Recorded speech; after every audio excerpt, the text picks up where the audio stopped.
It is absolutely the case that democracy is the medicine for the cancer of poverty, for the just insistent illness and perversion of racism and sexism and bigotry. And as a society, the minute we stop taking that medicine, the moment we back away and we decide not to participate in the process, the bad stuff comes back.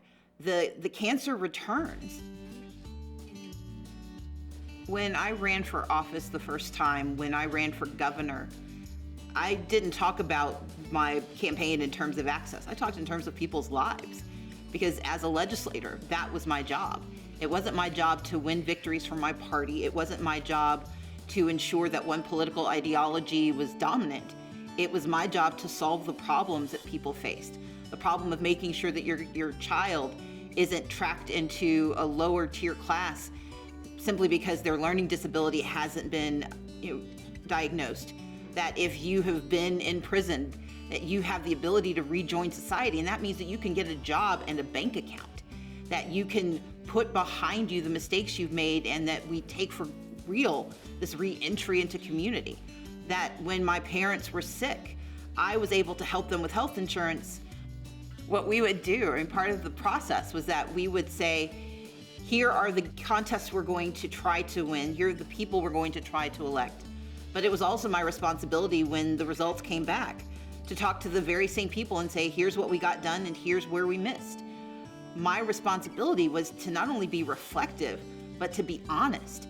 People can't believe in something that not only seems far away, but when the person that they are following isn't telling them where they're going and isn't explaining the potholes and the detours along the way, you start to lose faith in the journey.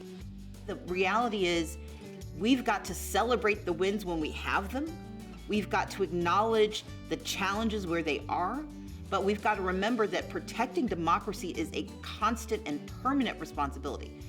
When the President of the United States incited an insurrection because he didn't like who got to vote, that is an inflection point. But so too was the election of the first Black and the first Jewish senators from the state of Georgia. Those were inflection points that matter.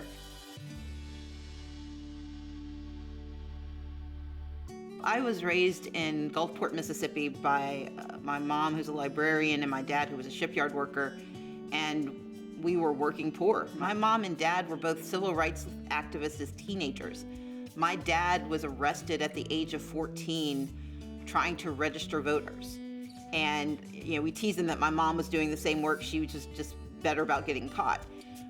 So I grew up with my parents and my aunts and uncles talking about the civil rights movement, not as this abstract notion, but as the real fear that they felt as teenagers, as young people trying to fully enjoy the citizenship that their parents had fought for. My grandfather fought in the Korean War and in World War II, and each time he returned to Mississippi, he was denied the right to vote. He was denied his citizenship. My parents barely were able to make ends meet, but they always made certain we were involved in justice issues, in service. And we would point out, Mom and Dad, we don't have lights on at home, or we haven't had running water in a couple of weeks. And their response was that having nothing wasn't an excuse for doing nothing. And that was part of the ethic, but the other piece of it was that my parents didn't relent. They didn't stop serving because things didn't get better. They wanted us to understand that the work would always be there, and that your responsibility wasn't you weren't going to solve all of the world's ills, but your job was to fix the parts you could and to be persistent in the fight. So my family really instilled in me this belief that it's not enough to talk about what needs to be done. You've got the responsibility to try and do it. And I've been supplemented in that by so many people that I've had an opportunity to meet and work with over the years. The list is too long, and I get myself in trouble if I start naming names, but I will say this. If you live in Atlanta, there's just a surfeit of opportunity to meet the lions of history.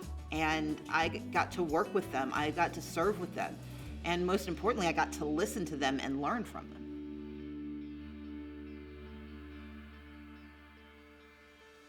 Winning helps. People pay a lot more attention to the possibilities when you've proven that you can do it. But between 2018 and 2020, a conversation that I've been having for, since 2013 about voter suppression, it became real not only because of the contest, but because of how relentless I was about the conversation. And what I learned from my parents who became ministers, is that you have to tell the truth again and again and again. I've spent every waking moment of the last 2.5 years trying to bring to the fore what it is, but I've also tried to make sure people could understand it when they got it. And so it's not enough to say that voter suppression is a thing. You got to explain what that means. Voter suppression is when you stop someone or try to discourage them from participating in elections. So it's not this abstract thing from the 1960s. It's this real life issue of hours-long lines for people to vote, or telling people in the pandemic that they've got to risk their lives in order to cast a ballot. I think both my work, but also the present moment, has put into very sharp relief what we're talking about. But my responsibility is to make sure that we don't suddenly forget it now that the last election is done. Because until voter suppression is vanquished, it is our responsibility to fight to make sure that every vote counts and that every voter has the opportunity to participate.